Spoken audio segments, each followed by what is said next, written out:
विश्व कप के बीच पाकिस्तान क्रिकेट में आया भूचाल, चीफ सेलेक्टर इंजमाम ने लिया ये बड़ा फैसला। अभी तक पाकिस्तान 6 मैचों में 2 जीत और 4 हार के साथ पॉइंट्स टेबल में नंबर 6 पर बना हुआ है। भारत से हारने के बाद से ही पूरा पाकिस्तान कप्तान बाबर आजम के पीछे हाथ धोकर पड़ा हुआ है।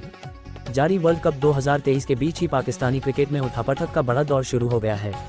मेगा टूर्नामेंट में लगातार 4 हार झेलने के बाद पाकिस्तान टीम विश्व कप से लगभग बाहर हो गया है। फिलहाल अभी तक पाकिस्तान 6 मैचों में 2 जीत और 4 हार के साथ पॉइंट्स टेबल में नंबर 6 पर बना हुआ है।